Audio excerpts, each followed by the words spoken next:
Electronic Arts, the parent company of games like The Sims, Apex Legends, and Madden, is being sold, or actually is it? Because Saudi Arabia's private investment fund is actually short on cash, according to a new report from the New York Times. This means that the deal for buying out EA is very vulnerable, and potentially there could be some chaos. I have reported a course on the EA buyout, and I will continue to do so as we get more and more information. Some of the pushback against this deal already has been some senators raising security concerns, and also some law firms saying that potentially the shares are unfair. And of course, as a reminder, there also is a petition you can sign. Again, I'm not saying any of this is going to make a difference, but at least it is something to keep an eye on. But moving on to this New York Times report, and then also a summary afterwards. Saudi Arabia's prince has big plans, but his giant fund is low on cash. After nearly a decade of expensive hit-and-miss investments, the Crown Prince is overseeing a behind-the-scenes restructuring of the kingdom's all-important wealth fund. Now, I will say, with any private equity takeover, there's always tons of risk. We have seen so many times, even in retail, where stores go under with these private equity buyouts. Now, of course, the PIF is known to be very wealthy. However, a different reality is being whispered about on Wall Street. The kingdom's public investment fund, which Saudi Arabia has typically used to fulfill commitments like the one made this week in Washington, is actually running low on cash for new investments. That's in large part because the Crown Prince and his deputies have spent a vast portion of the nation's bounty on projects that are in financial distress. They are frantically trying to turn things around, according to 11 people briefed on its operations, including current employees,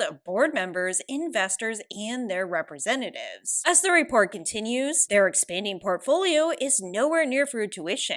Some of their portfolio investments recently include a coffee chain with one shop so far and dreams of exporting beans to Austria, a cruise line with one ship, and an electric vehicle startup that began 3 years ago and still does not have a single car. Of course, the kingdom still sits on deep oil wealth. Its ability to pump, however, is heavily constricted by geopolitical agreements and a low price for crude overall. The government is running a growing deficit and taking on debt to meet the needs of domestic promises. While PIF says it holds nearly $1 trillion in assets, a huge portion of these assets are tied in hard-to-sell assets for which no public valuations are available. In fact, its representatives have started to tell international investors that they are unable to allocate any more money for the foreseeable future. Now, do keep in mind the buyout for EA won't go into effect for another full calendar year. Now, while there is a lot of time for them to get money, it does sound like they have lots of problems at once. It isn't just that they don't have the cash potentially for the EA buyout, it is more complicated than that. And it also sounds like a lot of their investments haven't actually really paid off. And it goes even deeper because in a further sign of turmoil, the prince has fired the head of at least one of its more imperiled projects, according to 2 people briefed on the matter. Meanwhile, the fund is furiously slashing internal financial projections for various investments. Its board is also drawing up plans to act differently in the future by investing in more conventional areas such as publicly traded stocks and bonds. And while it does hope to double its size to $2 trillion in the next 5 years, it is unclear actually how this is going to happen. And of course, bringing it back to the gaming world, the largest investment by PIF this autumn was a bid for the world's largest video game maker, Electronic Arts. PIF's representatives say it's a long-term investment, supposedly, that will eventually double in value.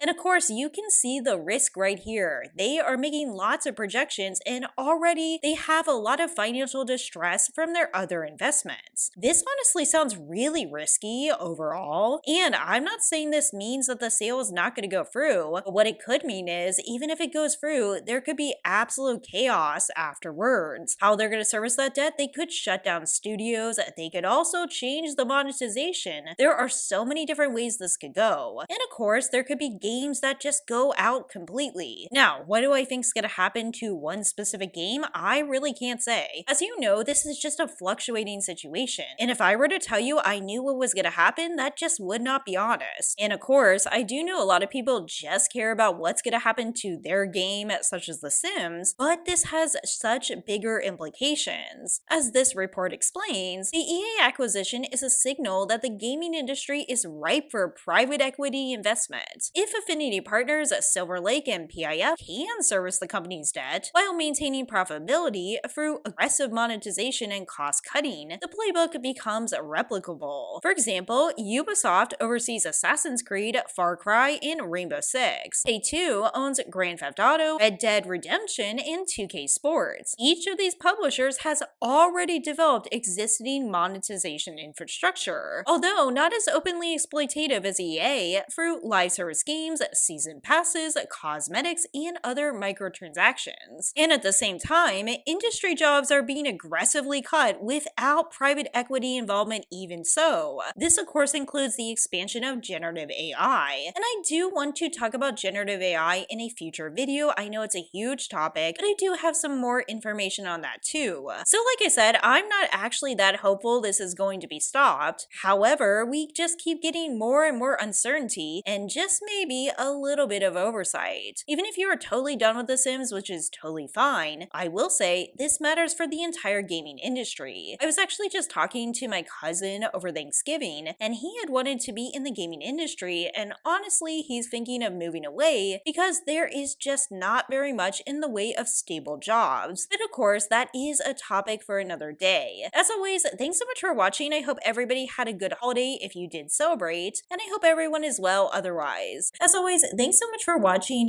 take care, and I'll see you in the next video.